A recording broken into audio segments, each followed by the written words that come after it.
عزیزان گرامی، ہم نے اس اشرے کو شروع کیا ہے قرآن اور 12ویں امام علیہ السلام کے عنوان سے۔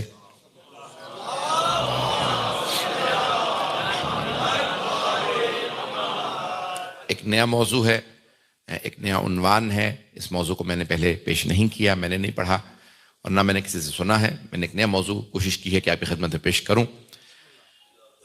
قرآن، یہ مہینہ قرآن کا مہینہ ہے، اور ایک جملہ یہاں پہ پیش کر دوں کہ وہ تمام صفات جو آپ قرآن کی دیکھتے ہیں قرآن کریم میں، وہی صفات امام زمانہ میں بھی ہے۔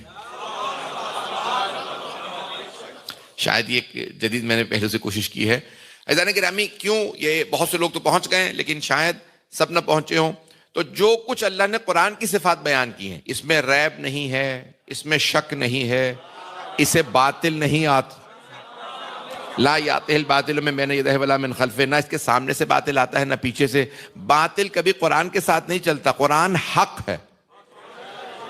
تو جو کچھ قرآن نے، میں دیکھیں ساری صفات آج پیش نہیں کر رہا ہوں، قرآن نے جو کچھ اپنے سے متعلق آیات پیش کی ہیں، احکمت کے آیات، اللہ فرماتا ہے کہ اس کتاب کی آیات محکم ہیں، محکم ہیں، شک کی گنجائش نہیں ہے۔ تو جو کچھ صفات اللہ نے قرآن کریم کی بیان کی ہیں، وہی آپ 12ویں امام سے متعلق سوچ لیجئے، اگر میرے جملے پہنچ رہے ہوں۔ جو کچھ اللہ صفات اور کمالات قرآن کے بیان کر رہا ہے، قرآن زندہ معجزہ ہے، امام زمانہ زندہ معجزہ۔ جو لوگ پہنچ رہے ہیں، میں یقین مانیے میں کوشش کر رہا ہوں کہ ایک نئے زاویے سے پورا یہ اشرا آپ کی خدمت میں پیش کروں۔ وہ تمام صفات جو اللہ سبحانہ وتعالیٰ نے قرآن کی بیان فرمائی ہیں، اس کی آیات ایسی ہیں کہ جو پڑھے گا اس کے دل میں خدا اترتا چلا جائے گا۔ جو 12ویں امام کو سمجھے گا وہ خدا کو مانتا چلا جائے گا۔ عزیزان گرامی، جس کا حجت ایسا ہے وہ اللہ کیسا ہوگا۔ اللہ نے کمالات کے ساتھ اس قرآن کو نازل کیا ہے۔ تو اب یہ میں نے پورا آئیڈیا دو طرح سے لیا ہے، یہ جو پورا تصور، یہ جو میں نے کہاں سے لیا، یہ پیش کر رہا ہوں آپ کی خدمت میں کہ عزیزان گرامی، جب مولا امیر کے سامنے 500 قرآن لائے گئے صفین کی جنگ کے اختتام پہ، ذہن میں واقع آ گیا ہوگا، تو کسی نے 500 قرآن جو ہیں وہ نیزوں پہ بلند کیے، یعنی ابھی نام نکلنے والا تھا منہ سے، تو بہرحال تو ایک آدمی نے کہا، اس کے مشیر نے کہا بھئی قرآن لاؤ جتنے لا سکتے ہو۔ اس نے کہا کیوں؟ جنگ تو ہم ہار گئے۔ کہا نہیں، جنگ ابھی نہیں ہارے ہیں۔ لیکن نفسیات سمجھتا تھا۔ دیکھیں بعض کا، دیکھیں میں جو جملے پیش کرنا چاہ رہا ہوں اس کو غور سے سنیے گا۔ شیعہ اسے کہتے ہیں کہ جو آج 1400 سال بعد بھی دھوکہ نہ کھائے۔ جو لوگ پہنچ رہے ہیں، ابھی بھی میں نہیں پہنچا سکا ہوں، دیکھ 1400 سال بعد بھی جو دھوکہ نہ کھائے وہ شیعہ، اور جو دھوکہ کھا لے، جسے یہی پتہ نہ ہو حوض کوثر پہ کون کھڑا ہوگا، پتہ نہیں لوگ پہنچ رہے ہیں نہیں۔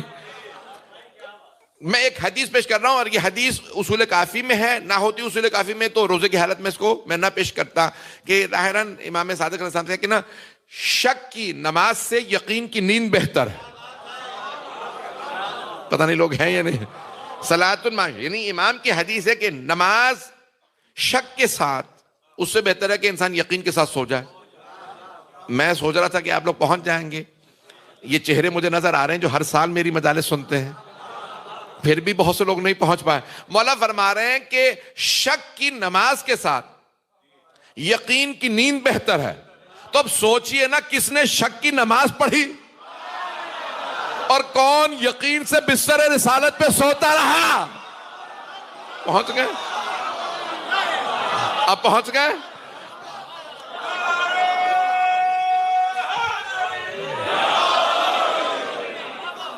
توجہ فرما رہے ہیں نا جان کے؟ عزیزان گرامی، اب یہ بہت ضروری ہے۔ دیکھیں شیعہ اسے کہتے ہیں کہ جو دھوکہ نہ کھائے۔ اب کئی افراد ہوتے ہیں کہ آپ کو کوئی غلط سی تصویر دکھا کے دھوکہ دے لیں گے۔ میں نے تصویر کر لیا کہ آپ کو، وہ دیکھیں تصویر کھینچے نا، کچھ لوگ تصویر کھینچیں گے کہ بھئی ایسی تصویر ہے، آپ دھوکہ کھا جائیں۔ عزیزان گرامی، جو 1400 سال بعد بھی سمجھتا ہو علی حق، اور جو مقابلے میں آئے باطل، حسن مجتبی حق، جو مقابلے میں آئے باطل، حسین ابن علی حق، مقابلے میں آنے والا ہر یزید باطل، 12 امام حق، مقابلے میں آنے والا باطل۔ توجہ، رسول خدا تو ہیں ہی حق، مقابلے میں آنے والے باطل. فاطمۃ الزہرا حق, مد مقابل آنے والے سارے باطل. میرے جملے پہنچ گئے زانے گرامی. تو زانے گرامی, شیعہ اسے کہا جاتا ہے کہ جو دھوکہ نہ کھائے, جس سے دوست اور دشمن کی تمیز ہو, وہ شیعہ ہے. اب میرے جملے پہنچ رہے ہیں, جسے دوست اور دشمن میں, حق و باطل میں تمیز ہو. میں ایک اور جملہ کہہ دوں زانے گرامی, میں 12ویں امام سے متعلق پیش کرنا چاہ رہا ہوں, لیکن ایک جملہ کہہ دوں کربلا سے متعلق. کبھی نہ کہیے حسین اور یزید کی جنگ, حق و باطل کی جنگ. مجھے نہیں معلوم میرے جملے پہنچے یا نہیں پہنچے. حق اور باطل کی جنگ ہے, کیونکہ کئی مرتبہ مسلمان ہی کہنے کی کوشش کرتے ہیں دو شہزادوں کی جنگ تھی. جب آپ نام لیتے ہیں تو سمجھتے ہیں پتہ نہیں یہ کس نیت سے کہہ رہے ہیں. نہیں, ہمیشہ کہیے حق اور باطل کی جنگ ہے. حسین حق ہے, مد مقابل آنے والا ہر یزید باطل ہے, ہر دور کا یزید. پتہ نہیں میرے جملے پہنچ رہے ہیں یا نہیں پہنچ رہے ہیں. میں بہت سوچ سمجھ کے ادا کر رہا ہوں یہ جملے. تو جانے گرامی, اب یہ قرآن کریم نے جتنی صفات بیان کی ہیں قرآن کی, کہ قرآن معجزہ ہے, قرآن کا کوئی بدل نہیں لا سکتا, قرآن لاجواب ہے, جس کا کوئی جواب نہ لا سکے وہ لاجواب. جب قرآن لاجواب ہے تو قرآن کا وارث آج وارث ہے امام زمانہ علیہ الصلوۃ والسلام. اللہم صلی علی.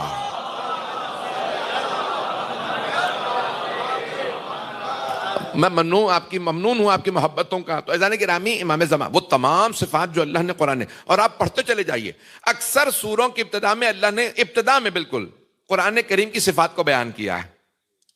شاید ہی میری بات پہنچ جائے. جو قرآن پابندی سے پڑھتے ہیں انہوں نے غور کیا ہو. عرب ملک میں رہ رہے ہیں تو اس پہ غور کیا کیجیے. بسم اللہ الرحمن الرحیم, الف لام میم, ذالک الکتاب لا ریب فیہ.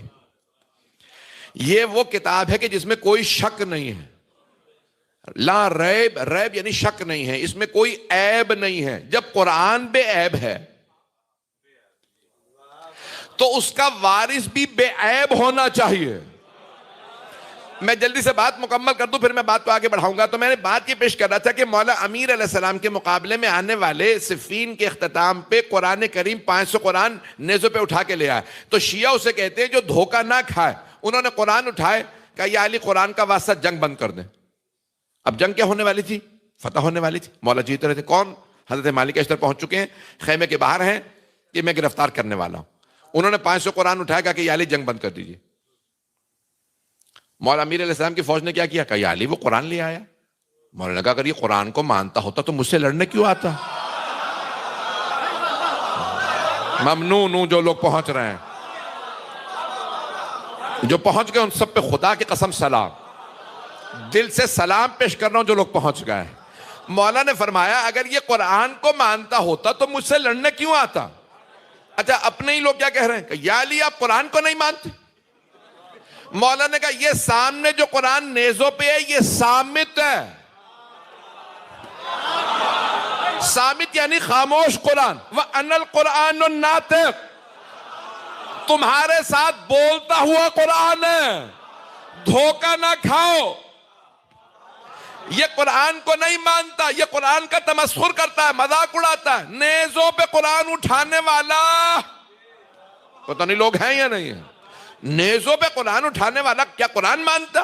مولا نے فرمایا ان سے قرآن لے لو, جنگ جاری رکھو. کہا یا علی وہ قرآن کا واسطہ دے رہا پھر بھی نہیں رک رہا ہے. مولا نے کہا یہ دھوکہ دے رہا ہے تمہیں.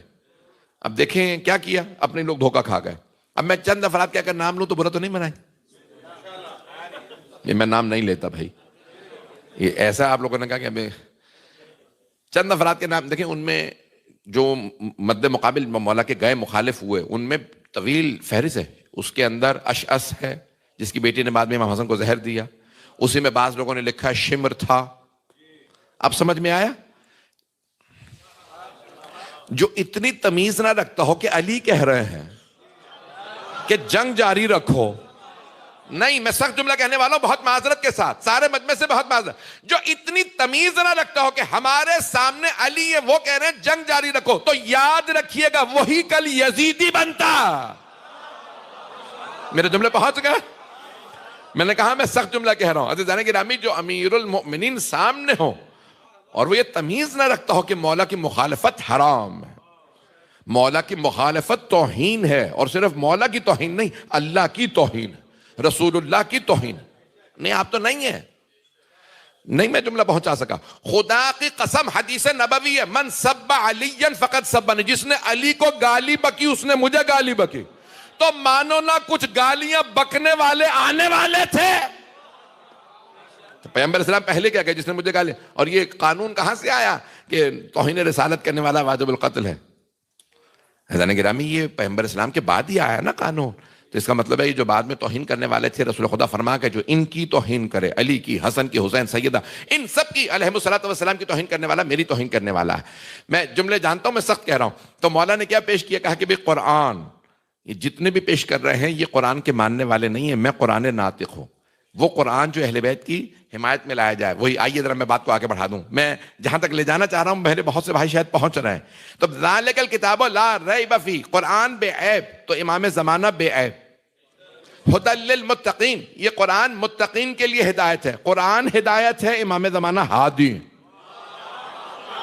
جو لوگ پہنچ رہے ہیں عزیزان گرامی, وہ تمام صفات جو قرآن اپنے متعلق پیش کر رہا ہے, تمام آیات کو اٹھا کے دیکھ لیجئے, جہاں جہاں اللہ نے جو کچھ پیش کیا, یہ قرآن ایسا, یہ قرآن ایسا. لو انزلنا هذا القرآن على جبل لرأيته خاشعا متصدعا من خشیت اللہ, اگر ہم اس قرآن کو پہاڑوں پہ نازل کر دیتے, سورہ حشر کی آیت ہے, تو اللہ فرما رہا ہے پہاڑ ریزہ ریزہ ہو جاتے. اور اگر علی کی معرفت غدیر میں نازل ہو جاتی, جناب موسیٰ کے ساتھ آنے والے مر گئے تھے.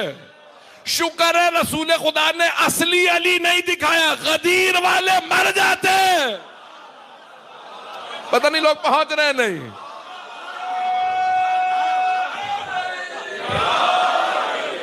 توجہ فرما رہے ہیں عزیزان گرامی. اگر میرے بھائی پہنچ جائیں, میرے بچے پہنچ جائیں, عزیزان گرامی یہ عظمت ہے قرآن و اہل بیت علیہ السلام کے. تو جو کچھ آپ قرآن سے متعلق پڑھیں وہی سب کچھ امام زمانہ سے متعلق. اب میرے جملے پہنچ رہے ہیں. یہ جو میں پیش کرنا چاہ رہا ہوں جو قرآن کے اندر امام زمانہ کا تذکرہ, آئیے آج ایک آیت پیش کر دیتا ہوں, پھر بات کو جاری رکھوں گا. یہ آیت جو میں پیش کر رہا ہوں یہ بچے بچے کو یاد ہے, اور یہ بچے بچے کو یاد ہونی چاہیے. اور اگر کوئی بھی آپ سے دلیل مانگے کہ بھئی دلیل دو کہ تمہارے امام موجود ہیں نہیں موجود ہیں, آئیں گے, یہ بھی تو کہہ سکتے ہیں نا کوئی, نہیں اس وقت موجود. اگر یہ میرے جملے پہنچ جائے, اس وقت موجود ہیں, آپ سے کوئی دلیل مانگ لے, تو میں ایک آیت پیش کر رہا ہوں جو بچے بچے کو یاد ہے, سورہ قدر. ہر مستحب ہے کہ پہلی رکعت میں سورہ قدر کی تلاوت کی جائے, سنت ہے, چھوٹے امام علیہ السلام پڑھتے تھے. تو اس کا یعنی پڑھنا واجب نہیں ہے, لیکن سورہ اخلاص کے لیے ہے کہ پورے دن میں کسی نماز میں نہ پڑھیں تو مکروہ ہے. کم از کم ایک مرتبہ سورہ اخلاص ضرور. سورہ حمد کا پڑھنا واجب ہے. اگر میرے جملے پہنچ رہے ہو, ہر نماز کی پہلی 2 رکعت میں, 2 رکعت جو نماز آپ پڑھتے ہیں, دونوں رکعت کے اندر سورہ فاتحہ کی تلاوت واجب ہے. اس کے بعد ایک کامل سورہ کی تلاوت واجب ہے, لیکن آپ اس میں سورہ اخلاص پڑھیں دوسری رکعت کے اندر تو اس کا ثواب زیادہ ہے. سنت موقدہ ہے کہ رسول اکرم والا امیر اور ائمہ علیہ السلام اس کو پڑھتے تھے. لیکن پہلی رکعت میں سورہ انا انزلنا, سورہ قدر. آئیے ذرا میں جلدی سے آپ کے سامنے دلیل پیش کر رہا ہوں وجود مقدس سے صاحب زمان پہ. تنزل الملائکۃ والروح فیہا باذن ربہم من کل امر. میں نے ترجمہ بھی نہیں کیا, بہت سے لوگ پہنچ گئے ہیں. اللہ فرما رہا ہے, دیکھیں میں بڑی ذمہ داری سے ترجمہ کروں گا. آپ ایک عرب ملک میں رہتے ہیں, گرامر کے سارے رولز پیش کر رہا ہوں, مجمع کی توجہ ہے. تنزل الملائکہ, لام پہ ضمہ ہے, پیش ہے, زبر نہیں ہے, فتحہ نہیں ہے. اگر فتح ہوتا تنزل الملائکہ تو ہوتا پاسٹ ٹینس, ماضی. ہاتھ جوڑ کے درخواست کرو مجمع کی توجہ ہو, تو ہوتا پاسٹ ٹینس, ماضی کا صیغہ ہوتا. تنزل الملائکۃ والروح, تو تنزل کا بنتا ماضی کا صیغہ, یعنی ملائکہ اور روح نازل ہوئے تھے. ترجمہ بنتا ملائکہ اور روح نازل ہوئے تھے, لیکن ترجمہ کیا بنتا تنزل الملائکہ. دیکھیں قرائے 7 نے, 7 کے 7 جو قاری ہیں قرآن کریم کے, 7 نے تنزل الملائکہ مضارع کا صیغہ پڑھا ہے. مضارع کیا مطلب؟ Present continuous. اب کوئی بھی اگر تھوڑی سی بھی انگریزی جانتا ہے وہ سمجھ گیا ہوگا، پریزنٹ کنٹینیوس ہے، استمرار ہے، آیت میں استمرار ہے، یعنی جب بھی شب قدر آتی ہے ملائکہ اور روح نازل ہوتے ہیں۔ اگر ابھی بھی مجمع نہ پہنچے تو میں کچھ نہیں کر سکتا، قرآن ہے، اللہ فرما رہا ہے ملائکہ اور روح نازل ہوتے ہیں، نازل ہوتے ہیں، کیا کرنے؟ تنزل الملائکۃ والروح فیہا، اس شب میں، اس رات میں، لیلۃ القدر میں، بِإِذْنِ رَبِّهِم مِّن كُلِّ امر، ہر امر کو لے کے نازل ہوتے ہیں، ہر امر کو لے کے نازل ہوتے ہیں، تو مانو نہ کوئی اولی الامر ہے۔ میں ابھی بھی نہیں پہنچا پایا، عزیزان گرامی، اللہ فرما رہا ہے ملائکہ اور روح نازل ہوتے ہیں ہر امر کو لے کے، ہر امر کو لے کے۔ چلے میں ابھی روک کے میں یہاں پہ ایک بات پیش کر دوں، میں ابھی رجب ہی میں پاکستان میں تھا، تو وہاں پہ میں نے کہیں ایک مجلس میں پڑھا تھا گزشتہ برس کے ملائکہ، بہرحال میں تفصیل میں نہیں جاؤں گا، تو کسی نے مجھے بھیجا، کلپ بھیجا کہ یہ ایک مولوی صاحب ہیں، انہوں نے جواب دیا ہے ٹی وی پہ، انہوں نے پاکستان میں، مفتی صاحب نے، کہ جو بھی انبیاء علیہ السلام کے علاوہ کسی سے متعلق یہ عقیدہ رکھے کہ نبیوں کے علاوہ، انبیاء کے علاوہ کسی پہ کوئی فرشتہ نازل ہوتا ہے نا تو وہ کافر ہے۔ مفتی صاحب نے پاکستان میں ٹی وی پہ کہا کہ جو بھی عقیدہ رکھے کہ انبیاء علیہ السلام کے علاوہ کسی پہ بھی کوئی اگر فرشتہ نازل ہوتا ہے کسی پہ تو وہ کافر ہے۔ میرا دل کر رہا تھا میں مولوی صاحب کو نا، مفتی صاحب کو ٹی وی سے باہر نکال لوں۔ آپ لوگ غلط مفہوم لے گئے ہیں، میں شریف آدمی ہوں، مار پیٹ والا میرا مزاج نہیں ہے، یہ تو دہشت گردوں کے لیے چھوڑ دیا ہم نے۔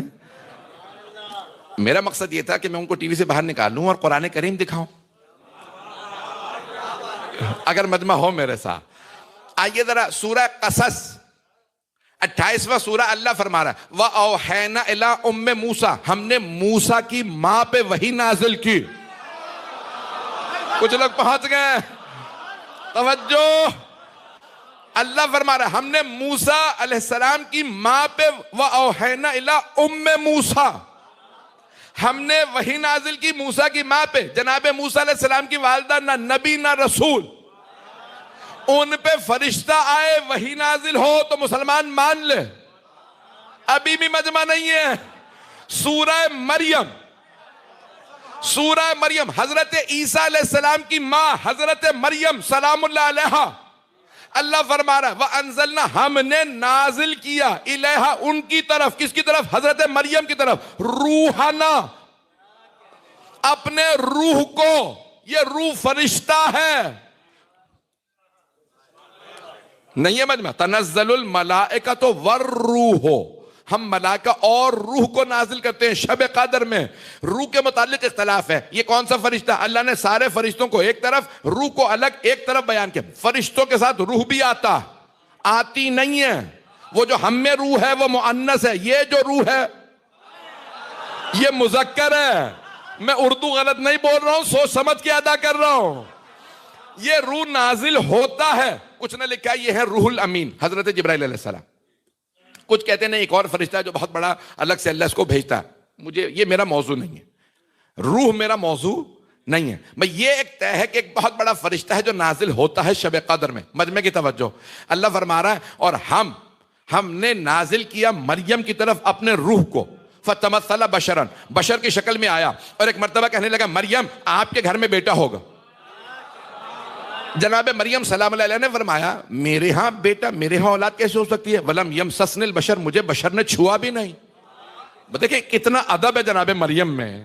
اب پتہ چلا معصوم اور ہوتے ہیں، عام لوگ اور ہوتے ہیں۔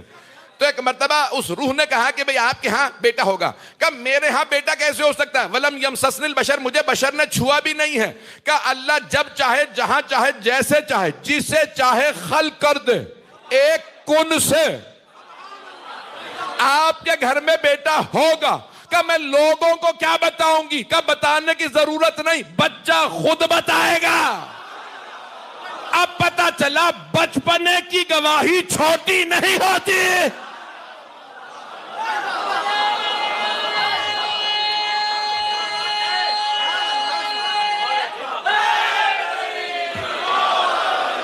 توجہ فرما رہے؟ تو بچپنے کی گواہی چھوٹی نہیں ہوتی۔ اب خبردار کوئی ہمیں دھونس نہ دے، علی بچے تھے، کسی نے بڑھاپے میں کلمہ پڑھا تھا. اگر جملے پہنچ گئے ہوں تو عزیزان گرامی، اب یہاں جناب مریم سلام علیہ سے فرشتے نے کہا، روح نے کہا کہ آپ پریشان نہ ہو، بچہ خود گواہی دے گا. جناب مریم نے بچے کو گہوارے میں لیا، آ گئیں. جیسے ہی بیت المقدس واپس آئیں، یہودی ملا باہر آ گئے. یہودی ملا نہیں سمجھ، ربی، ربا انگلش میں کہتے ہیں، عربی میں ربیون، پتہ نہیں لوگ ہیں یا نہیں. میں نے آپ کی زبان میں ترجمہ کرنے کی کوشش کی. یہ ملا بڑا خطرناک ہوتا ہے اگر لائن سے ہٹا ہوا ہو. اب یہ سارے یہودی ملا آ گئے، اگر جو لوگ پہنچ گئے ان سب پہ سلام. تو ایک مرتبہ سارے کہا کہ یا اخت ہارون، او ہارون کی بہن، نبی کی بیٹی، ماں کانو امو کے بغیت، تیری ماں تو با کردار تھی، تو بچہ کہاں سے لے آئی؟ جناب مریم نے اشارہ کر کے کہا میرا روزہ. اس زمانے میں روزے میں بولنے کی اجازت نہیں، فاشارت الہ، بچے کی طرف اشارہ کیا، اس سے پوچھ لو کہاں سے آیا. تو ایک مرتبہ یہودی ملا کہنے لگے کیف نکلم من کان فی مہد صبیہ، اس بچے سے کیسے بات کریں جو گہوارے میں ہے.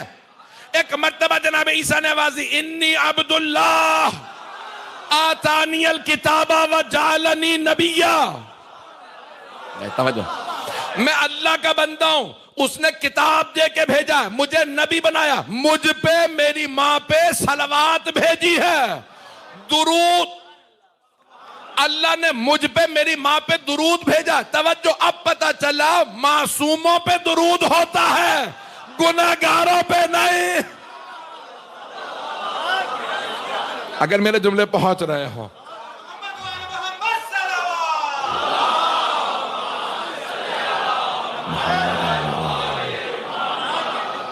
توجہ فرما رہے عزیزان گرامی. اور اگر اب آپ سنیں کہ ہمارے 12 کے 12 امام دنیا میں آتے ہی بول رہے تھے، کچھ لوگ پہنچ گئے ہیں، ہے یا نہیں ہمارے یہاں روایات؟ نہیں، مجمع نہیں ہے.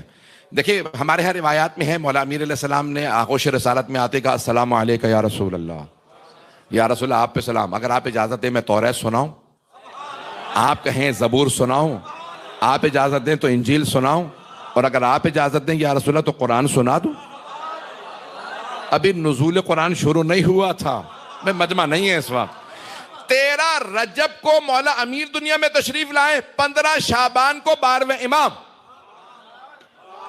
13 اور 15 آپ جانتے ہیں نا کہ چاند کو جب ابتدائی 3 تاریخوں میں کہتے ہیں ہلال، عربی میں کہتے ہیں رویت ہلال کمیٹی. شاید اب پاکستانی یہاں پہ ہو جنہوں چاند نظر نہیں آتا بیچاروں کو، یہ بھائی یہ کاٹ دے گا، مجھے پھر پاکستان جانا ہے. رویت ہلال کمیٹی مقدس لوگوں کی ایک کمیٹی ہوتی ہے، نیک لوگ ہوتے ہیں، بوڑھے بوڑھے لوگ وہاں پہ رکھے جاتے ہیں. پتہ نہیں آپ لوگ کہاں جا رہے ہیں. تعریف کر دو تب بھی کوئی خوش نہیں ہے، برائی کر دو تب بھی کوئی خوش نہیں. تو عزیزان گرامی مجمع کی توجہ رہے. تو ہلال پہلی 3 شبوں میں چاند کہلاتا ہے ہلال، پھر اس کے بعد ہو جاتا ہے قمر، پھر 13 14 15 کو ایام بیض کہلاتے ہیں، پھر کہلاتا ہے بدر، پورا چاند کہلاتا ہے بدر. 13 14 15 کو چاند ہوتا ہے پورا، کہلاتا ہے بدر. توجہ، تو اب اللہ نے مولا علی کو 13 رجب پہ بھیجا، 12ویں امام کو 15 شعبان پہ. کیوں؟ کیونکہ عربی میں کہنا ہو نا یہ بڑا خوبصورت ہے تو کہتے ہیں یہ چاند ہے، اور اگر کہنا ہو اس سے زیادہ خوبصورت کوئی نہیں تو پیغمبر کی حدیث ہے یا علی انت کا بدر الدجا، یا علی آپ کا چہرہ 14ویں کے چاند جیسا ہے. تو عرب میں مثال دی جاتی ہے خوبصورتی کی چاند سے، پورے چاند سے، ماہ کامل. یعنی جب چاند کامل ہو تو کہتے ہیں اس سے زیادہ خوبصورت کوئی نہیں. توجہ مجمع کی. تو اب چاند نے سوچا ہوگا ساری دنیا میری مثالیں دے رہی ہے تو کچھ گھمنڈ تو آ گیا ہوگا، تکبر تو آ گیا ہوگا. تو اللہ نے کہا او چاند تکبر نہ کر، 13 کو علی بھیج رہا ہوں، 15 کو مہدی. علی اور مہدی سے زیادہ خوبصورت تو بھی نہیں ہے. اب اگر میرے جملے پہنچ جائے تو عزیزان گرامی اب خوبصورت حسین ترین ہستیوں کو اللہ نے 13 اور 15 کو بھیجا ہے. تو اب یہ جملے سن لیجئے. اب میں کیسے روک کے یہ بات اگر نہیں پڑھوں گا تو پھر میں سمجھوں گا میرا آج موضوع مکمل نہیں ہوا. تو روایت میں ہے کہ نیمہ شعبان پہ 12 السلام کی دنیا میں آمد ہوئی اور حضرت 11 امام علیہ السلام نے اپنی پھپھی حضرت حکیمہ خاتون سے فرمایا پھپھی اماں آج رات آپ ہمارے گھر رک جائیے. کہا بیٹا کیونکہ اعمال کی شب ہے. کہا اعمال کی شب تو ہے ہی، 12ویں کی آمد. تو کہا آپ کی تو کسی زوجہ کے ہاں ولادت کے آثار ہی نہیں. کہا جیسے حضرت ابراہیم علیہ السلام کو نمرود مارنا چاہتا تھا، حضرت موسیٰ علیہ السلام کو فرعون مارنا چاہتا تھا تو آثار چھپے ہوئے تھے، ویسے ہی 12واں بھی اللہ نے چھپا رکھا ہے. تو غیبت نئی نہیں ہے. اگر پہنچ رہا ہے یہ غیبت کوئی نئی شے نہیں ہے. تو کہا کہ نہیں اللہ نے چھپا رکھا. کہا کس زوجہ کے آپ کے حجرے میں چلے جاؤں؟ کہا نجس خاتون کے حجرے میں چلی جائیے. تو حضرت حکیمہ خاتون کہتی جب آدھی رات گزر گئی تو میں نے کہا کہ کوئی آثار نہیں ہے. یعنی حضرت حکیمہ خاتون 9ویں امام کی دختر ہیں، 10ویں امام کی بہن ہیں، 11ویں امام کی پھپھی ہیں، 8ویں امام کی پوتی ہیں، چاروں طرف سے امامت میں گھری ہیں. تو فرماتی ہیں کہتی ہیں میں نے دیکھا بی بی قرآن کی تلاوت کر رہی ہیں، اعمال کر رہی ہیں، کوئی درد نہیں ہے. اس حالت میں خواتین کو درد ہوتا ہے. اگر ائمہ کی بھی ماؤں کو درد ہو تو مشکل کشا کیسے؟ ابھی میرے جملے اگر سنیں گے تو میں پڑھوں گا، اور اگر پریشان ہو جائیں گے تو میں پڑھوں گا نہیں. مجمع سنے گا میری باتوں کو. تو حضرت حکیمہ خاتون کہتی ہیں آدھی رات کے بعد میرے ذہن میں ایک شخص آیا کہ مجھے نہیں لگتا آج رات آمد ہے. تو 11ویں امام جو صحن میں عبادت کر رہے تھے، 10ویں امام کی قبر مطہر کے ساتھ وہیں سے آواز دی پھوپھی اماں اللہ کے وعدے پہ شک نہ کیجئے گا، اللہ کا وعدہ سچا ہے، آج ہی رات آمد ہے. کہ میں فوراً وضو کے لیے تجدید وضو کے لیے گئی. جب واپس آئی تو دیکھا پورا حجرہ منور، لگتا تھا چاند میرے حجرے میں اتر آیا. میں نے دیکھا زمین پہ ایک بچہ سر پہ سجود ہے، کہہ رہا جاء الحق. میں پتہ نہیں لوگ ہیں یا نہیں. جاء الحق وزہق الباطل، یہ آیت کی تلاوت کر رہے ہیں ان الباطل کان زہوقا. تو عزیزان گرامی امام نے آتے ہی کلام کیا، ابھی بھی مجمع نہیں ہے. بی بی فرماتی ہے میں نے آغوش میں لیا، 12ویں امام کو آغوش میں لیا. 11ویں امام نے آواز دی پھوپھی اماں میرے بچے کو میرے پاس لے آئیے. کہ جب میں لے کے جانے لگی بچہ تمام آلائشوں سے پاک. میں ممبر کے احترام میں اس سے زیادہ کھل کے نہیں پڑھ سکتا. تمام آلائشوں سے پاک پاک.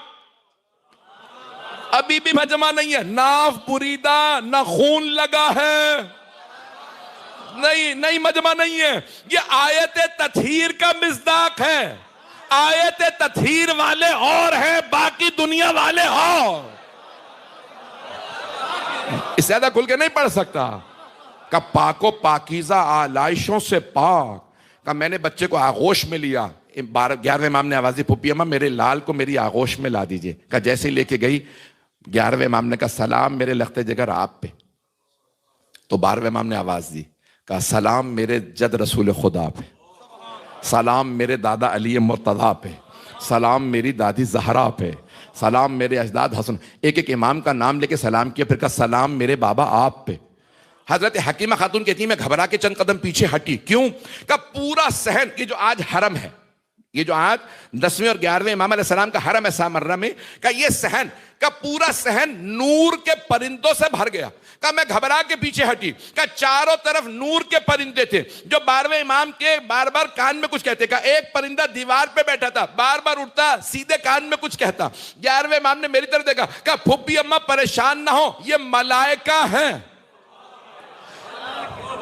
جو 12ویں کی خدمت میں سلام لائے ہیں، اور یہ جو دیوار پہ بیٹھے جبرائیل علیہ السلام ہیں، ان فرشتوں کا سلام پہنچا رہے ہیں جنہیں زمین پہ آنے کی اجازت نہیں ملی. یہ میں نے سارا کیوں پیش کیا؟ اگر مجمع پہنچ جائے. میں نے پیش کیا تھا کہ حضرت عیسیٰ علیہ السلام کے لیے اللہ نے اہتمام کیا، انہوں نے دنیا میں آتے کلام کیا تاکہ جناب مریم کی گواہی ہو. عزیزان گرامی، اور وہ امام مہدی جنہوں نے عیسیٰ کو نماز پڑھانی، اگر وہ آتے ہی دنیا میں کلام نہ کرتے تو لوگ کہتے اس کا حق نہیں کہ عیسیٰ کو نماز پڑھائے.